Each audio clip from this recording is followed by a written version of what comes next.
Pernah ingat era 60-an, 70-an? Wah, itu masa perubahan budaya gede-gedean ya. Sains lagi optimis-optimisnya, tapi eksplorasi spiritual juga lagi kencang banget. Nah, praktek kayak meditasi, olah napas, yang dulu mungkin asing, mulai masuk ke barat. Bawa janji-janji soal kesehatan, ketenangan. Pertanyaannya nih, di balik semua itu, ada nggak sih dasar ilmiahnya? Apalagi kalau dikaitin sama, ya itu, tamu langganan kita, Sarah Fagus Anda. Hari ini kita mau coba bedah lebih dalam bab 9 dari buku sumber kita, fokusnya soal meditasi dan olah napas sebagai alat harian yang potensial gitu. Misi kita yang menelusuri bukti ilmiahnya, plus minusnya lah yang nyambungin praktek ini ke fungsi saraf vagus dan manfaat kesehatannya. Tentu kita cuma bahas dari kutipan yang ada ya. Oke, mari kita mulai. Iya, ini memang persimpangan yang menarik banget ya. Gimana praktek yang mungkin udah ribuan tahun umurnya, ketemu sama teknologi modern kayak pencitraan otak, pemahaman saraf kita sekarang. Bab ini tuh kayak nyoba ngejembatanin gitu antara kearifan lama sama temuan sains terbaru. Dan saraf vagus ini jadi benang merah penting di situ. Oke, kita mulai dari meditasi dulu deh. Ada cerita unik nih di buku ini, soal pertemuan penulis sama Dalai Lama ke-14.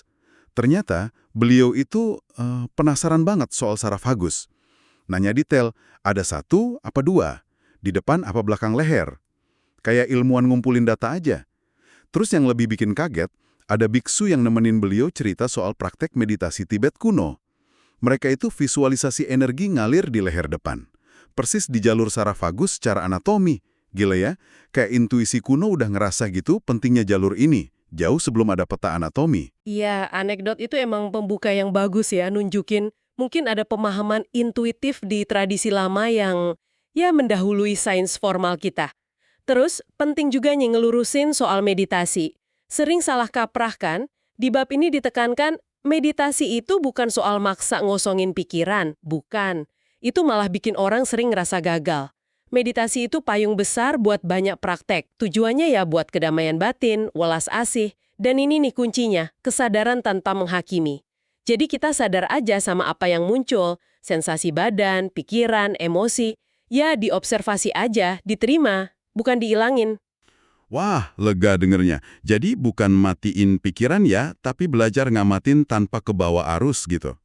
Dan sains modern pakai alat canggih kayak fMRI, PET scan, nyoba ngintip nih, apa yang terjadi di mesin kita pas lagi meditasi. Tapi, apa benar scan otak ini bisa nangkep esensi meditasinya? Atau cuma jejak aktivitas kasarnya aja? Gimana kata buku ini soal keterbatasannya? Pertanyaan bagus. Bab ini ngakuin kok, meskipun alat ini ngasih lihat aktivitas otak, nangkep pengalaman subjektifnya, rasa tenang, welas asih, kesadaran itu sendiri, itu masih susah banget. Yang bisa diukur objektif, dan ini yang banyak disorot di riset, itu perubahan fisiologisnya. Salah satu temuan kunci itu hubungan antara meditasi rutin sama kesehatan jantung. Beberapa studi awal yang nunjukin ada korelasi sama peningkatan tonus vagus. Tonus vagus. Ingetin lagi dong buat pendengar kita, itu ukuran aktivitas sistem saraf parasimpatis kan ya? Rem alami tubuh kita yang diatur saraf vagus eko. Lawannya sistem simpatis yang kayak gas. Tepat. Tonus vagus tinggi itu biasanya artinya badan lebih cepat rileks setelah stres, variabilitas detak jantung lebih bagus, fungsi jantung secara umum lebih sehat lah. Nah, riset yang dikutip di bab ini nunjukin kalau meditasi, terutama jenis tertentu kayak meditasi welas asih atau mindfulness, itu berpotensi naikin tonus vagus ini seiring waktu. Efeknya bisa kelihatan dari penurunan detak jantung istirahat, tekanan darah juga, pada beberapa orang yang rutin latihan. Jadi muncul ide, ini masih perlu bukti buat lagi sih, kalau meditasi itu kayak semacam latihan atau stimulator alami buat saraf vagus, nguatin jalur relaksasi tubuh.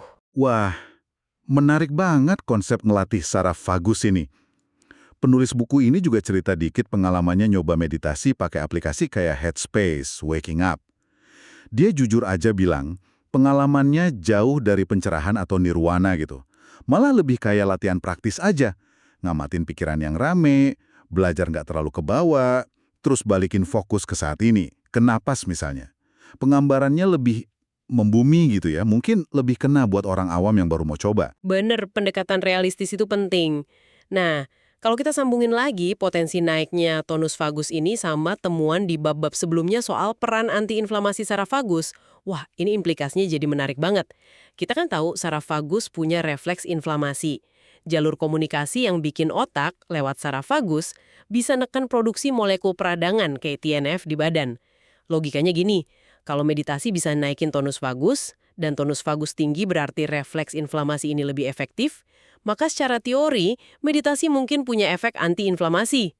Wow, jadi efeknya bisa sampai ke level peradangan sel gitu. Gede juga ya implikasinya, apalagi kalau ingat hubungan peradangan kronis sama banyak penyakit zaman sekarang. Tapi ini masih hipotesis kan? Tepat sekali. Ini area riset yang lagi aktif banget, menjanjikan, tapi ya masih tahap eksplorasi. Mekanisme pastinya kompleks, banyak faktor lain mungkin.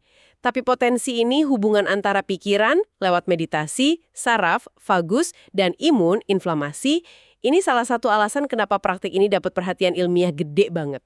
Nah, karena ada potensi manfaat ini, meskipun buktinya masih berkembang dan belum pasti semua, tapi risikonya minim kan ya untuk meditasi dasar. Makanya penulis buku ini pakai kerangka berpikir taruhan Pascal. Intinya, kalau potensi untungnya gede, sehat, tenang, dan ruginya kecil atau nggak ada, kenapa nggak dicoba aja sambil terus ngikutin perkembangan sainsnya? Bukan berarti nerima klaim mentah-mentah, tapi lebih ke pendekatan pragmatis gitu.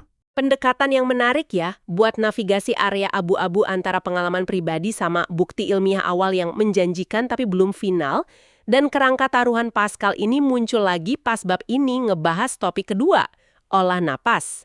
Nah, ini dia topik gede lainnya. Jadi, meditasi nawarin satu jalur potensial buat ngaruhin sistem saraf kita, lewat observasi pikiran dan kesadaran. Menariknya, praktik lain yang juga populer banget dan sering dikaitin langsung sama saraf vagus itu olah napas. Gimana pendekatannya beda atau mungkin saling lengkapin? Kita mulai dari yang dasar dulu kali ya, pernafasan diafragma atau pernafasan perut.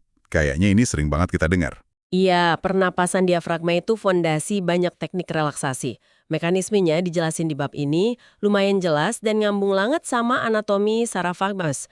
Pas Anda sengaja ngelambatin napas, terus fokus narik napas dalam pakai otot diafragma, otot di bawah paru-paru, diafragma kan turun, paru-paru bawah jadi keisi penuh. Ekspansi paru-paru ini dideteksi sama reseptor gangan yang nyambung ke serat sensorik saraf vagus. Oh, jadi saraf vagus ngerasa paru-parunya melar gitu ya? Betul, sinyal sensorik ini naik lewat saraf vagus ke batang otak. Terus, batang otak kirim sinyal motorik parasimpatis, turun lagi lewat serat vagus lain ke jantung dan organ lain. Hasilnya ya efek menenangkan. Detak jantung melambat, pembuluh darah bisa agak lebar jadi bantu turunin tekanan darah, pencernaan bisa aktif. Ini cara fisiologis yang cukup jelas gimana tindakan fisik simpel kayak napas dalam lambat bisa langsung stimulasi jalur parasimpatis lewat saraf vagus. Cara gampang buat sengaja ngerem sistem saraf Anda. Keren banget ya, narik napas dalam aja bisa micu respon fisiologis segitu gedenya. Oke, ini dasarnya penting. Tapi bab ini juga bahas metode napas yang jauh lebih intens dan jujur aja agak kontroversial ya. Metode Wim Hof. Pasti pada pernah dengar kan? Wim Hof, si manusia es dari Belanda, yang tahan dingin ekstrim, ngelakuin hal-hal yang dianggap mustahil secara fisiologis. Dia punya metode napas spesifik banget dan klaimnya berani. Kita bisa secara sadar ngaruhin sistem saraf otonom dan sistem imun, dua sistem yang tadinya dianggap otomatis, di luar kendali sadar. Metode Wim Hof ini memang unik ya dan udah narik banyak perhatian dari publik maupun ilmuwan. Bab ini ngasih deskripsi tekniknya, biasanya siklus napas kuat dan cepat, sekitar 30 kali tarik napas penuh, bisa lewat hidung atau mulut, terus buang napasnya pasif aja, nggak dipaksa. Abis buang napas terakhir, nah tahan napas selama mungkin, pas paru-paru relatif kosong. Fase tahan napas ini bisa lama loh, semenit lebih seringnya. Kalau udah nggak kuat, tarik napas pemulihan yang dalam, terus tahan lagi 10-15 detik baru lepas. Siklus ini, 30 napas plus tahan kosong plus napas pemulihan tahan, biasanya diulang 3-4 kali satu sesi. Kedengerannya intens banget. Dan buku ini nekenin banget soal keamanan kan? Penting banget. Dan bab ini ngasih peringatan jelas, jangan anggap enteng metode ini.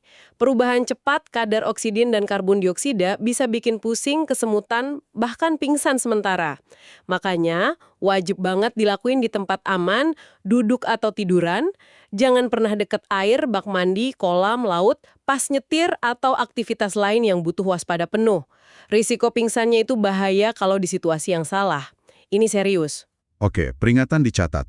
Nah, di luar intensitas sama risikonya, gimana kata sains soal klaim Wim Hof?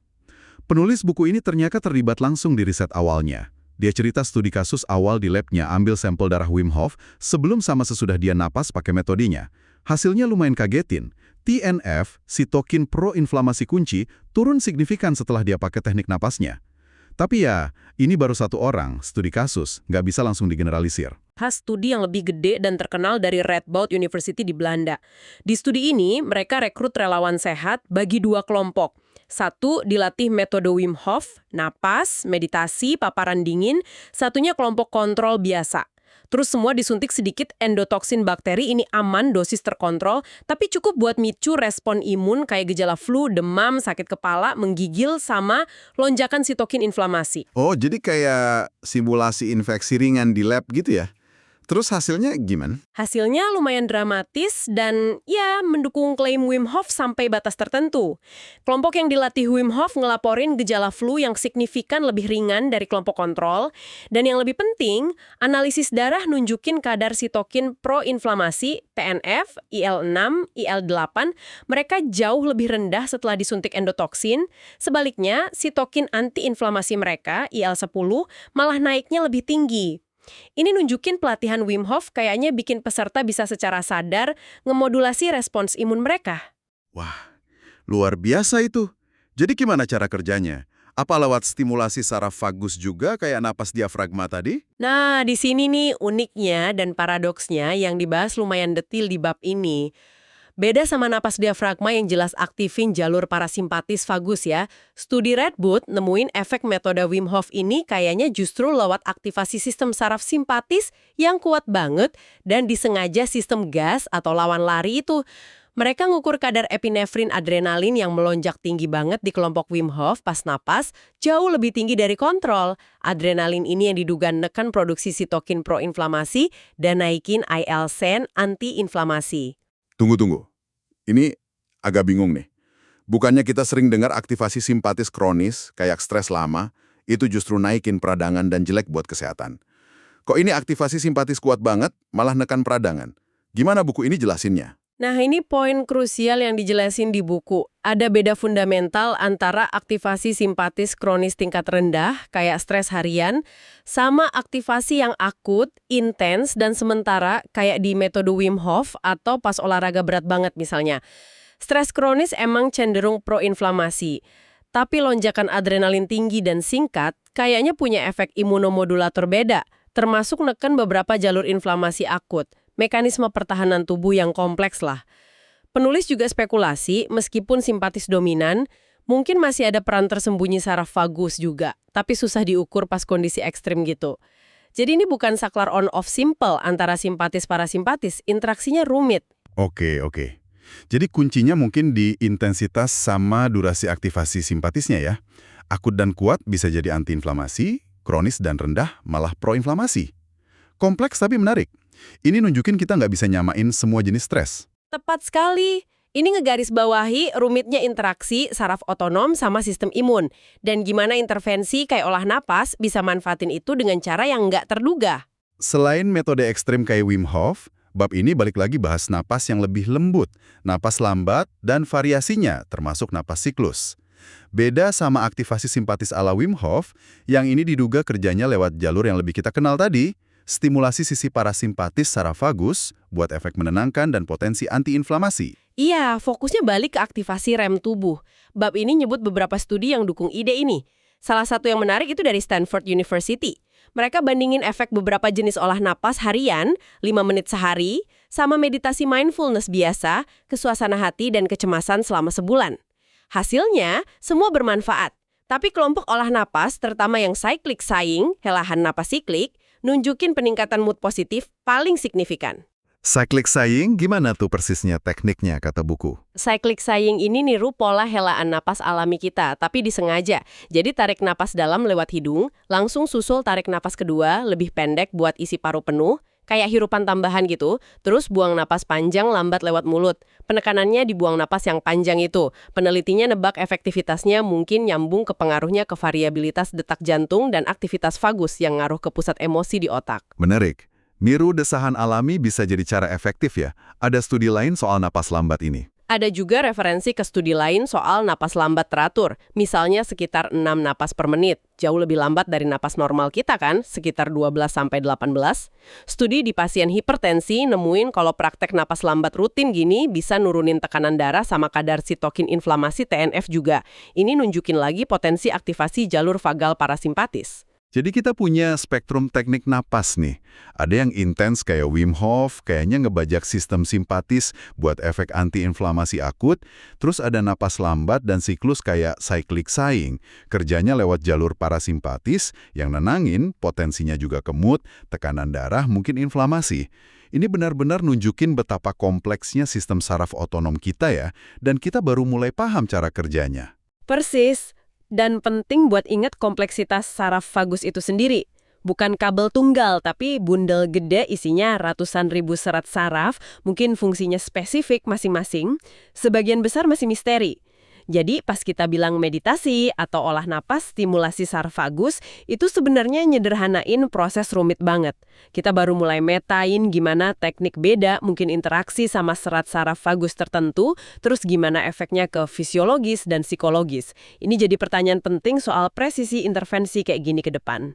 Dan kayak meditasi tadi, penulis buku ini juga nerapin rutinitas olah napas pribadi, gabungin napas siklus yang lembut, sama sesekali sesi Wim Hof. Pakai kerangka taruhan Pascal lagi, ngakuin potensi manfaat sambil nunggu bukti lebih kuat. Iya, tapi selalu nekenin keselamatan. Kayaknya nggak berlebihan buat ngulang lagi. Khusus buat metode intens kayak Wim Hof, konsultasi dokter itu penting banget sebelum nyoba. Apalagi kalau ada riwayat penyakit jantung, masalah napas, darah tinggi atau rendah, atau kondisi medis lain. Keamanan nomor 1. Praktik yang lebih lembut kayak nafas diafragma atau cyclic sighing umumnya jauh lebih aman buat kebanyakan orang. Baiklah, setelah kita kupas tuntas nih, mari kita coba tarik benang merah utama dari bab 9 ini ya. Berdasarkan bukti ilmiah sekarang yang ya kita akuin masih berkembang, banyak abu-abunya, kayaknya praktik meditasi sama berbagai teknik olah napas ini emang nunjukin potensinya tuh buat ngaruhin sistem saraf otonom Anda, terutama lewat interaksi sama saraf vagus. Ini bisa ngaruh ke fungsi jantung, respons inflamasi badan, bahkan mood atau kondisi emosi Anda. Dan poin kuncinya, mekanismenya beragam, nggak cuma satu cara kerjanya. Ada yang kayak meditasi mindfulness atau napas lambat, lebih ke arah nguatin jalur parasimpatis yang nenangin, naikin tonus vagus. Sementara yang lain, kayak metode Wim Hof, malah ngelibatin aktivasi simpatis kuat dan akut yang secara paradoks bisa juga ngasilin efek antiinflamasi di konteks tertentu. Kompleksitas ini penting dipahami. Dan tentu kita nggak bisa ngabaikan keterbatasan bukti sekarang ya. Antusiasme publik sama klaim anekdot kadang lebih heboh dari apa yang udah benar-benar dibuktiin sains yang ketat. Tentu saja. Krusial banget buat terus dorong riset yang lebih berkualitas tinggi, terutama uji klinis acak terkontrol, RCT, skala besar, metodologinya kuat.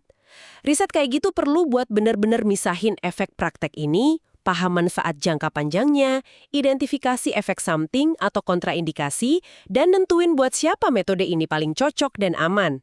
Kita perlu terus bedain antara popularitas sama bukti ilmiah solid. Sains kan proses terus-menerus. Jadi, apa artinya semua ini buat Anda, pendengar kami yang cerdas dan penasaran? Di satu sisi, ada praktik yang gampang diakses, meditasi, olah napas. Di sisi lain, ada pemahaman yang berkembang soal peran sentral saraf vagus jaga keseimbangan internal tubuh kita, homeostasis. Plus, ada ide pragmatis taruhan Pascal tadi. Mengingat semua ini, mungkin ada pertanyaan reflektif buat Anda renungkan. Eksperimen kecil, aman, dan terinformasi apa di ranah pikiran tubuh ini yang mungkin menarik buat Anda coba dalam hidup Anda sendiri. Tentu ini bukan saran medis ya, tapi ajakan buat mikir kritis dan proaktif soal gimana kita bisa ikut jaga keseimbangan diri sambil tetap jadi konsumen info ilmiah yang cerdas. Langkah kecil apa yang mungkin Anda ambil?